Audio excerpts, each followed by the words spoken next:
Hello student, मैं हूँ रीना। आप देख रहे हैं रीना एकेडमी चैनल। आप सभी का मेरे चैनल पर स्वागत है। तो स्टूडेंट, मैं अपने आज के इस वीडियो में आपके लिए लाई हूँ कक्षा 6 हिंदी पाठ्य पुस्तक वसंत भाग 1 का पाठ नंबर 1, वह चिड़िया जो, शीर्षक के अंतर्गत उसका संपूर्ण प्रश्न अभ्यास। तो इसके पिछले वीडियो में हमने इसके कविता को पढ़ा और उसकी व्याख्या को जाना समझा था। आज हम इसके संपूर्ण प्रश्न अभ्यास को करेंगे। तो स्टूडेंट, आप सभी अंत तक बने रहे हमारे साथ इस वीडियो में। इस वीडियो के अंत तक आपको इस पाठ से संबंधित संपूर्ण प्रश्न अभ्यास देखने को मिलेंगे। तो इसमें पहला प्रश्न है कविता से, प्रश्न नंबर 1। कविता पढ़कर तुम्हारे मन में चिड़िया का जो चित्र उभरता है उस चित्र को कागज पर बनाओ। यानी यहाँ पर आप उस चिड़िया को, जो कविता को पढ़ते वक्त आपके मन में उसका जो चित्र बन रहा है, उसको आप कागज पे बना भी सकते हो, इसके बारे में लिख भी सकते हो। तो इसमें हमने इसके बारे में लिखा है, इसका उत्तर हम लिखेंगे। कविता को पढ़कर जो चित्र मन में हमारे उभरता है उस चित्र का चित्रण निम्नलिखित है। चिड़िया बहुत ही आकर्षक नीले पंखों वाली, आकर्षक यानी वो हमको बहुत ही लुभा रही थी, आकर्षित कर रही थी, अट्रैक्ट कर रही थी। वह बहुत ही साहसी और कर्मशील है। उसे अन्न यानी अनाज, विजन यानी जंगल और नदी से प्यार है। मतलब ये जो है चित्र हमारे मन में उभर रहे थे इस कविता को पढ़ते वक्त। आप यहाँ पे अपने मन से चिड़िया का चित्र भी बना सकते हैं स्टूडेंट। अब नेक्स्ट हमारा प्रश्न नंबर 2। तुम्हें कविता का कोई और शीर्षक देना हो तो क्या शीर्षक देना चाहोगे? उपयुक्त शीर्षक सोच कर लिखो। इस प्रश्न का उत्तर हम लिखेंगे। प्रस्तुत कविता का अन्य शीर्षक नीले पंखों वाली चिड़िया हो सकता है। तो ये हमने अन्य शीर्षक दिया इस कविता का। नंबर 3 है, इस कविता के आधार पर बताओ कि चिड़िया को किन किन चीजों से प्यार है। इस प्रश्न का हम उत्तर लिखेंगे स्टूडेंट। इस कविता को पढ़ने पर हमें ज्ञात होता है कि नीले पंखों वाली चिड़िया को अन्न, जंगल और नदी से बहुत प्यार है। तो ये होगा हमारे तीसरे प्रश्न का उत्तर। हमारा प्रश्न नंबर 4 है, आशय स्पष्ट करो।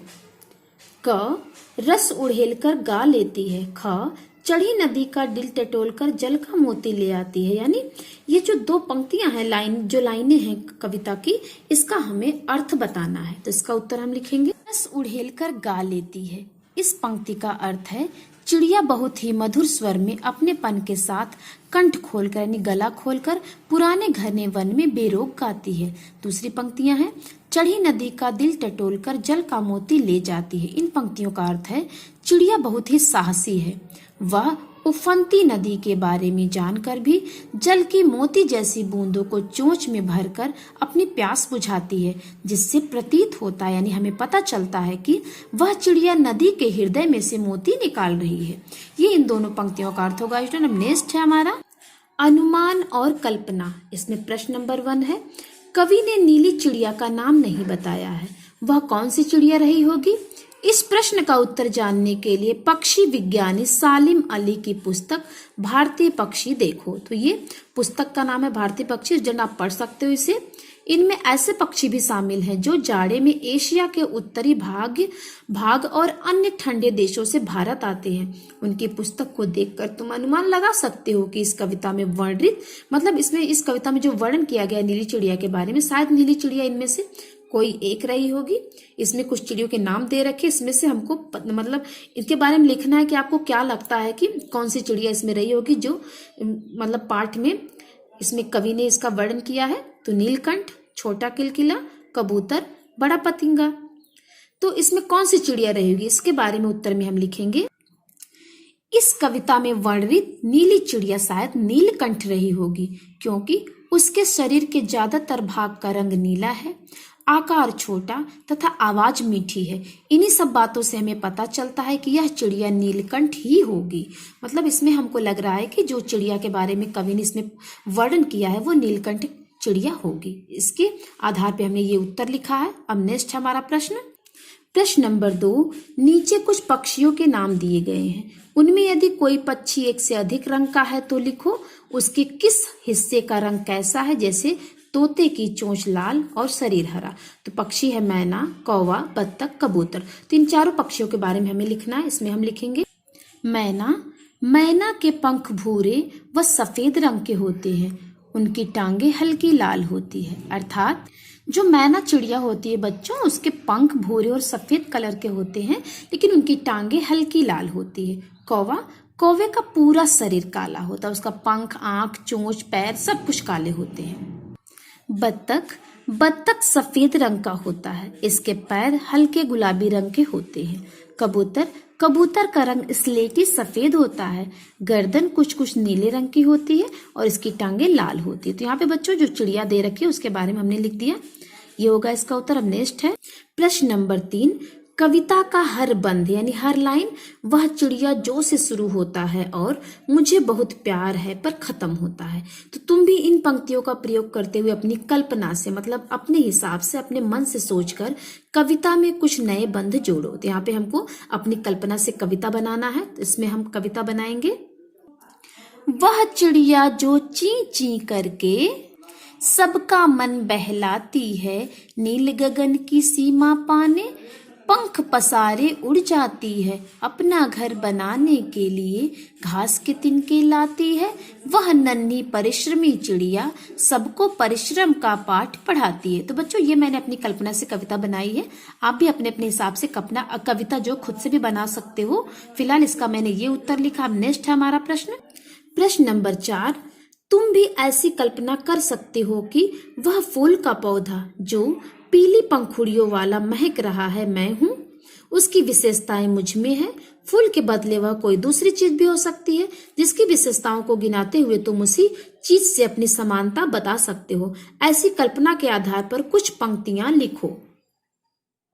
तो यहाँ पे प्रश्न नंबर 4 में मैंने फूल के बारे में लिखी कुछ पंक्तियां, वो है, वह फूल का पौधा जो हवा में झूलता आंगन में खड़ा मुस्कुरा रहा है, खुशबू अपनी फैला रहा है, पीली पंखुड़ियों वाला पौधा मैं हूँ, मुझे हवा से बहुत प्यार है।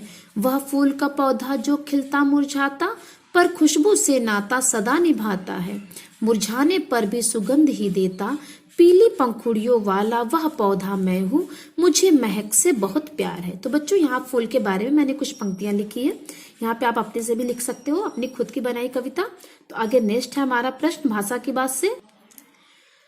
नंबर 1, पंखों वाली चिड़िया ऊपर वाली दराज, नीले पंखों वाली चिड़िया सबसे ऊपरी दराज। यहाँ रेखांकित शब्द विशेषण का काम करे, विशेषण यानी किसी शब्द की खासियत बताने का काम कर रहे हैं। तो ये शब्द चिड़िया और दराज संज्ञाओं की विशेषता बता रहे हैं।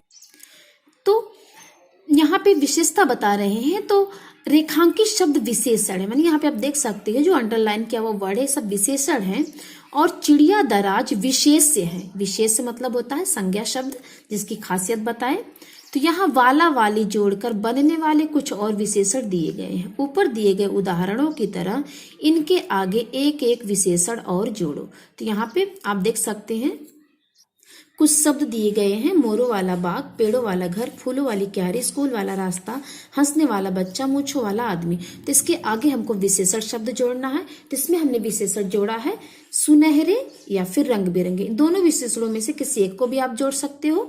तो मैंने लिखा है सुनहरे या रंग बिरंगे मोरों वाला बाग, हरे भरे पेड़ों वाला घर, लाल पीले फूलों वाली क्यारी, प्राइमरी स्कूल वाला रास्ता, अधिक हंसने वाला बच्चा, घनी मूंछों वाला आदमी। तो ये है मेरा हम लोगों का भाषा की बात का पहले प्रश्न का उत्तर। इसके आगे हमको विशेषण शब्द जोड़ना था, तो यहाँ पे मैंने विशेषण शब्द जोड़ के इन शब्दों को बनाया है। तो फिर से एक बार इसको देख लेते हैं। सुनहरे या फिर रंग बिरंगे मोरों वाला बाग, हरे भरे पेड़ों वाला घर, लाल पीले फूलों वाली क्यारी, प्राइमरी स्कूल वाला रास्ता, अधिक हंसने वाला बच्चा, घनी मूंछों वाला आदमी। तो ये होगा इस प्रश्न का उत्तर। अब नेक्स्ट है प्रश्न नंबर 2 भाषा की बात से। वह चिड़िया जुंडी के दाने रुचि से खा लेती है, वह चिड़िया रस उड़ेल कर गा लेती है। तो कविता की इन पंक्तियों में मोटे छापे वाले शब्दों को ध्यान से पढ़ो। पहले वाक्य में रुचि से खाने के ढंग की और दूसरे वाक्य में रस उड़ेलकर गाने की ढंग की विशेषता बता रहा है। यानी यहाँ पे रुचि से ये खाने की विशेषता खासियत बता रहा है या रस उड़ेलकर गाने की खासियत बता रहे हैं। अतः ये दोनों क्रिया विशेषण यानी क्रिया की खासियत बताने वाले शब्द हैं। तो नीचे दिए गए वाक्यों में कार्य के ढंग या रीति के संबंधित क्रिया विशेषण छांटो। तो नीचे कुछ वाक्य दिए गए जिसमें से हमको क्रिया विशेषण को छांटना है। तो स्टूडेंट यहाँ पे वाक्य है क सोनाली जल्दी जल्दी मुंह में लड्डू ठूसने लगी। तो इस वाक्य में ये जो अंडरलाइन किया हुआ शब्द है जल्दी जल्दी, ये क्रिया विशेषण है। ख, गेंद लुढ़कती हुई झाड़ियों में चली गई। इन वाक्यों में लुढ़कती हुई जो है क्रिया विशेषण है। ग, भूकंप के बाद जनजीवन धीरे धीरे सामान्य होने लगा। तो इन वाक्यों में जो ये वाक्य है ग वाला, इसमें धीरे धीरे ये क्रिया विशेषण शब्द है। घ, कोई सफेद सी चीज धप से आंगन में गिरी। तो इस वाक्य में धप से जो है क्रिया विशेषण है। अंगा, टॉमी फुर्ती से चोर पर झपटा। तो यहाँ पे फुर्ती से ये क्रिया विशेषण शब्द है। च, तेजिंदर सहम कर कोने में बैठ गया। तो यहाँ पे सहम कर जो है क्रिया विशेषण है। छ, आज अचानक ठंड बढ़ गई है। तो यहाँ पे इस वाक्य में अचानक जो है क्रिया विशेषण है। तो यहाँ पे जो हमारा पहला वाक्य है, यहाँ पे जल्दी जल्दी क्रिया विशेषण इसलिए क्योंकि ये खाने की जो खासियत है उसको बता रहा है कि जल्दी जल्दी खा रहा है, इसलिए जल्दी जल्दी क्रिया विशेषण है। अब यहाँ पे गेंद जो है झाड़ी में जा रही है, लेकिन कैसे जा रही है, तो यहाँ पे उसकी खासियत बता रहा है कि गेंद जो लुढ़कती हुई झाड़ियों में जा रही है, इसलिए यहाँ पे लुढ़कती हुई क्रिया विशेषण है। ग, भूकंप के बाद जनजीवन धीरे धीरे सामान्य हो गया। तो यहाँ पे भूकंप आया था और उसके बाद जो वहाँ के रहने वाले लोग थे उनका जीवन जो है एक धीरे धीरे जो बसने लगे, सही होने लगे। तो वो कैसे होने लगे? धीरे धीरे। तो यहाँ पे क्रिया विशेषण जो है धीरे धीरे है। कोई सफेद सी चीज आंगन में गिरी। तो यहाँ पे आंगन में कोई चीज गिरी, कैसे गिरी? धप से। तो ये धप से जो है क्रिया विशेषण, ये क्रिया खासियत बता रहा है गिरने का। यहाँ पे क्रिया हुई चीज गिरने का, तो कैसे गिरी? धप से। ये क्रिया विशेषण है। टॉमी फुर्ती से चोर पर झपटा। टॉमी जो है चोर पर झपटा, लेकिन कैसे झपटा? उसकी विशेषता क्या? फुर्ती से झपटा, इसलिए क्रिया विशेषण शब्द है। तेजिंदर कोने में बैठ गया। तेजिंदर कोने में तो बैठा है, लेकिन कैसे बैठा है? उसकी क्या खासियत यहाँ शब्द है? तो सहम कर, ये क्रिया विशेषण, क्योंकि वो सहम कर, डर कर कोने में बैठा है, इसलिए सहम कर यहाँ पे क्रिया विशेषण शब्द है। छ है, आज अचानक ठंड बढ़ गई। तो यहाँ पे क्रिया क्या हो रही है? ठंड बढ़ने का। तो ठंड बढ़ गई, लेकिन कैसे बढ़ी है? उसकी खासियत क्या है? उसका खासियत है अचानक से, एकाएक, सडनली।